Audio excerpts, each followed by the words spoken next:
अखिल जगत स्वामी साम सदा शिव मल्हारी मणिमल्ल संहारक ऐश्वर्य प्रदाता शक्तिदाता जय दुर्गी गणाधीशित आदिरुद्र श्री मातंड भैरवा।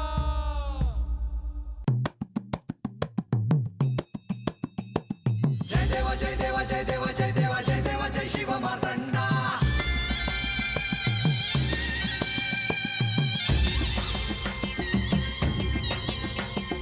जय देवा जय देवा जय देवा जय देवा जय देवा जय शिव मार्तंडा। हरिवर्धन मल्हारी तुझी प्रचंडा। अगडदुम नगारा सोन्याची जेजुरी देव गेले जेजुरा निळा घोडा। अगडदुम नगारा सोन्याची जेजुरी देव गेले जेजुरा निळा घोडा। पावमे तोडा कमरी कर पटा मिहिर मस्तकी तुरा। खोबऱ्याचा कुटका भंडाऱ्याचा भडका बोल हंकरा सदानंदाचा येळकोट। सदानंदाचा येळकोट। जय देवा जय देवा जय देवा जय देवा जय देवा जय शिव मार्तंडा। जय देवा जय देवा जय देवा जय देवा जय देवा जय शिव मार्तंडा। हरिवर्धन मल्हारी तुझी प्रचंडा। जय देवा जय देवा जय देवा जय देवा जय देवा जय शिव मार्तंडा। हरिवर्धन मल्हारी तुझी प्रचंडा।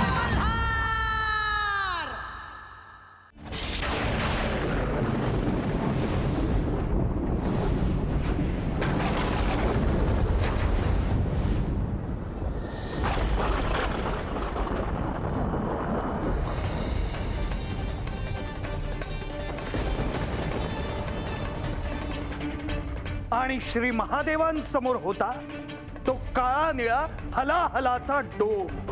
आणि श्री महादेवांनी हलाहल प्राशन केलं।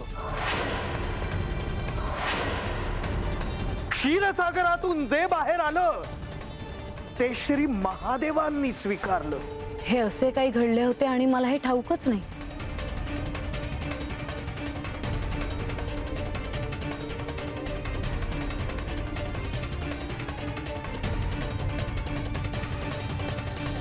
माळसा काय झालं?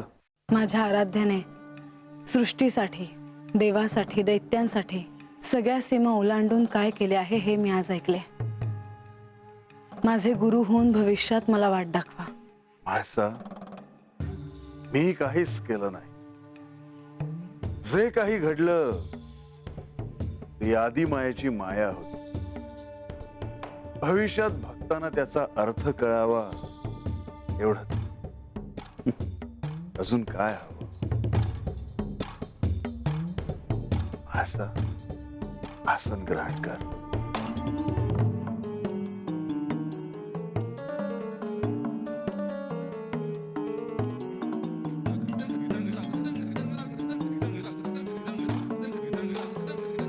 देवा हा क्षणच असा आहे की मीही नमस्कार करतो।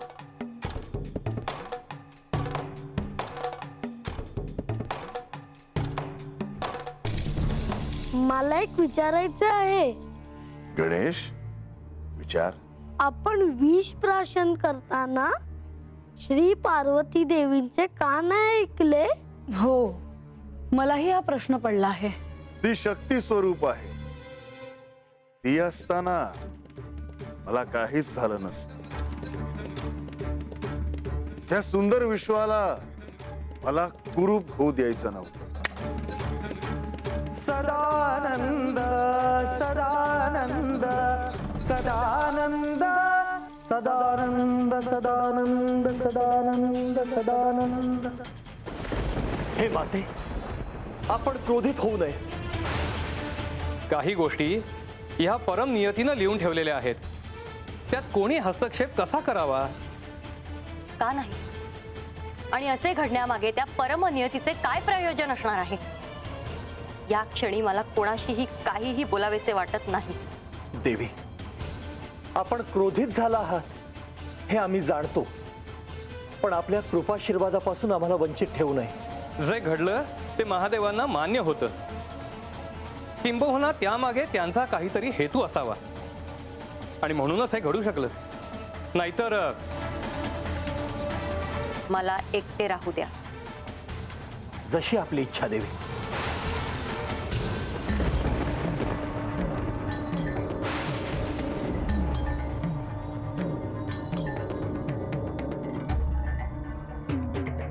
नारायण नारायण. श्री महादेवांनी विष प्राशन केले.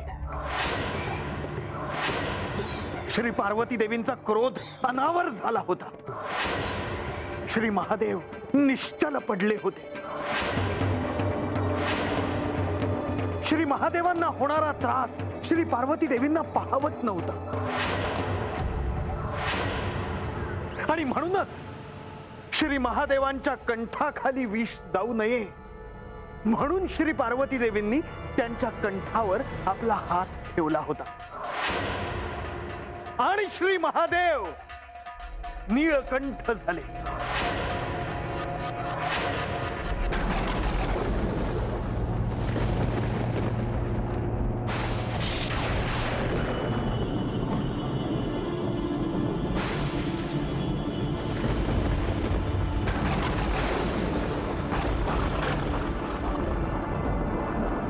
स्वामी, काय केलेत हे? अखेरचे घडू नये तेच घडले. सर्वांना ते कदाचित जाणवत नसावे, पण मला जाणवते आहे स्वामी. मला समजते आहे तुम्हाला किती यातना होत आहेत, किती वेदना होत आहेत. ह्या सृष्टीचे जगतपिता म्हणून तुम्ही तुमचे तत्व पणाला लावले आणि हे भयंकर हलाहल प्राशन केलेत. आणि ह्याचा परिणाम काय होणार आहे हे मला ठाऊक नाही असे वाटले का तुम्हाला?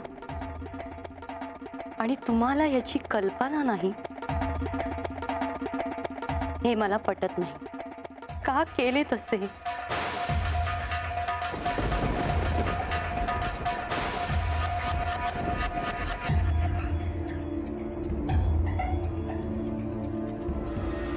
पार्वती,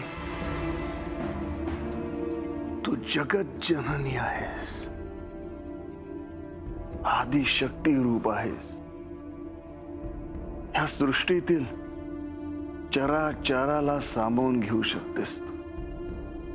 पार्वती, आपल्यावरील दायित्व सोपे नाही, अत्यंत कठीण आहे ते. प्रसंगी आपल्याला आपले तत्व देखील पणाला लावावे लागते. असे असताना तूच जर त्याला विरोध केलास तर कसं चालेल? आणि तुमच्या वेदना त्या मी कशा सहन करायच्या स्वामी? पार्वती, वेदना मी एकटा सहन करतोय का? तो प्राचीन मेरू पर्वत पहा.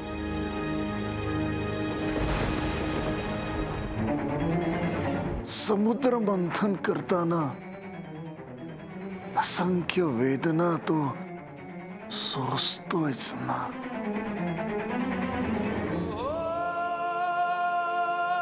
पार्वती, तो वासुकी पहा. आपल्या शरीराला असंख्य वेदना होऊन तो अत्यंत क्षीण झाला आहे, पण तरीही तो आपल्या ध्येयापासून दूर नाही. बघ, श्रीहरींना समुद्र मंथन व्हावे म्हणून त्यांनी कूर्मावतार धारण केला. ते देखील असंख्य वेदना सहन करता येतेस ना. पार्वती, मला हे सारं करणं क्रमप्राप्त होतं. ह्यातून सुटका नाही. आता हे माझे दायित्व आहे, परमनियतीने लिहून ठेवलेले.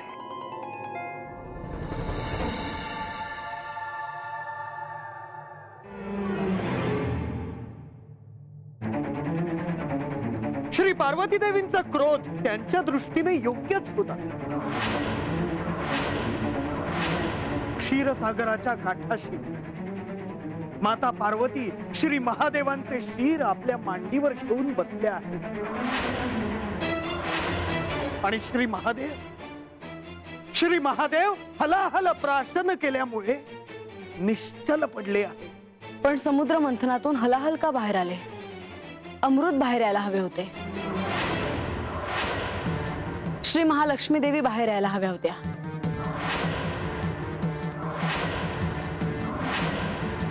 हलाहल म्हणजे अलक्ष्मी. समुद्र मंथनातून श्री लक्ष्मी देवी येणार हे निश्चित होते, परंतु त्याबरोबरच अलक्ष्मीही येणार हेही गृहीत होते. मी याआधी कधी अलक्ष्मी विषयी ऐकले नाही. अलक्ष्मी म्हणजे कोण? अलक्ष्मी म्हणजे श्री लक्ष्मी देवींच्या भगिनी.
मुनिवर, तुम्ही असे शांत का?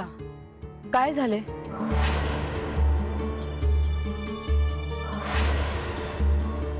आपणास काही दृष्टीस पडले का?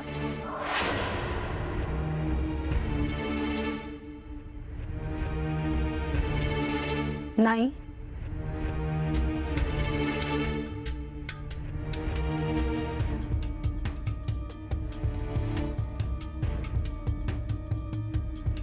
अलक्ष्मीचा विषय काढला आणि अलक्ष्मी उपस्थित झाली.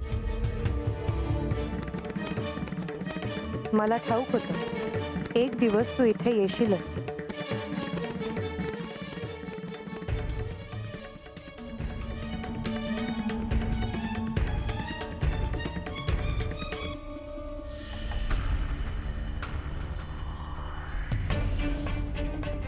त्या जर इथे उपस्थित आहेत तर त्या मला दिसत का नाही?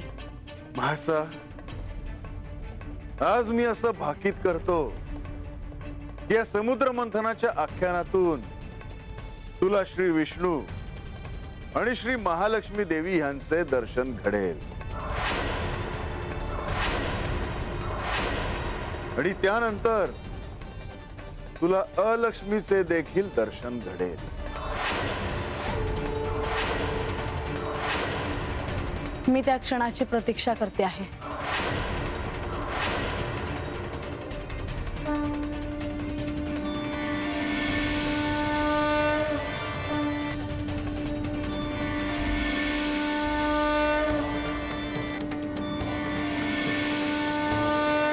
देवा, सूर्यास्त झाला. आख्यान इथेच थांबवावे लागेल.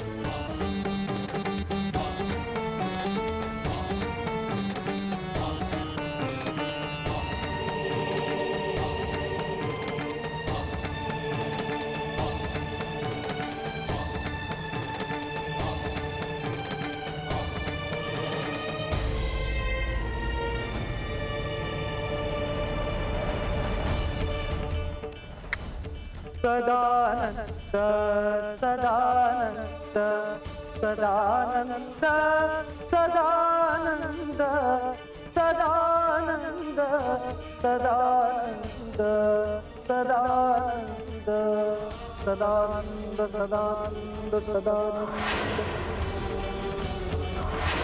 या बानूला अलक्ष्मी तर दिसली नाही ना?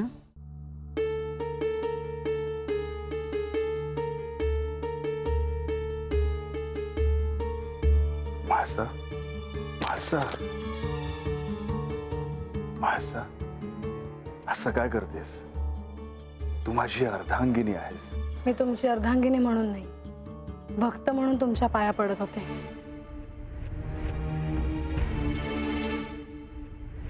तुम्ही माझे सर्वस्व आहात, माझे आराध्य आहात, माझे पती देखील आहात. म्हाळसा, मला कळतंय की तुला काय वाटत आहे ते. गडावर जर समुद्र मंथनाचे आख्यान झाले नसते तर मला कधी कळलेच नसते की तुम्ही सृष्टीच्या संरक्षणासाठी इतके भयंकर विषप्राशन केलेत.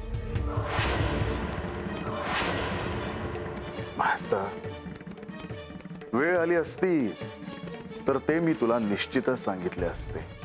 समुद्र मंथनाच्या आख्यानातून जेव्हापासून मला कळलं की तुम्ही विषप्राशन केले होते तेव्हापासून मी अस्वस्थ झाले होते. किती सहन केलं आहे तुम्ही, त्याची कोणी कल्पना देखील करू शकत नाही.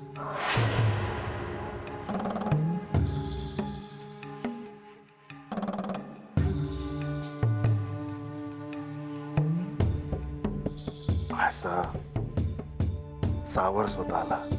राहून राहून मला असं वाटत होतं की मी तेव्हा तिथे का नव्हते. त्यावेळी जर पार्वती देवींनी वेळेवर तुमच्या कंठावर हात ठेवला नसता तर काय झाले असते याची कल्पनाही मला अस्वस्थ करते आहे. म्हाळसा, आता तुला कसं सांगू की तूच त्यावेळी त्या ठिकाणी होतीस. तूच पार्वती आहेस, तूच माझ्या कंठावर हात ठेवलास आणि तूच ते विष माझ्या कंठातच थांबवलंस. म्हाळसा, कसं सांगू मी तुला. म्हाळसा, ह्यातून तुला काही संकेत मिळाले आहेत का? नाही, मला हे सारं ऐकून अजूनही अस्वस्थ वाटतं आहे. मला त्यातून काही कळेल याचा मी विचारच केला नाही. माझ्या मनात केवळ आणि केवळ तुमचाच विचार येत होता. मला अजून एका गोष्टीसाठी तुमचे आभार मानायचे आहेत. कोणत्या? तुम्ही म्हणालात की समुद्र मंथनाच्या निमित्ताने मला श्री लक्ष्मी देवी आणि श्री विष्णू यांचे दर्शन घडेल. होय, ते होणारच आहे. पण समुद्र मंथनातून बाहेर आलेल्या अलक्ष्मीचे दर्शन मला होणार नाही असे तुम्ही का म्हणालात? असे कोणते कारण आहे की मला त्यांचे दर्शन होणार नाही? अलक्ष्मी ह्या श्री लक्ष्मी देवी यांच्या भगिनी. त्यांच्या भगिनी असल्यामुळे त्यांचे स्वरूप देखील श्री महालक्ष्मी देवींसारखेच आहे. पण तुला अद्याप श्री महालक्ष्मी देवी यांचे स्वरूप ठाऊक नाही. तेव्हा अलक्ष्मी यांचे स्वरूप तुला कळणार नाही. आणि म्हणून मी तुला सांगितले की तुला त्यांचे दर्शन घडणार नाही. म्हणजे श्री महालक्ष्मी देवी आणि श्री विष्णू यांचे दर्शन घडल्यावर मला अलक्ष्मीचे दर्शन घडेल अशी मी आशा करते.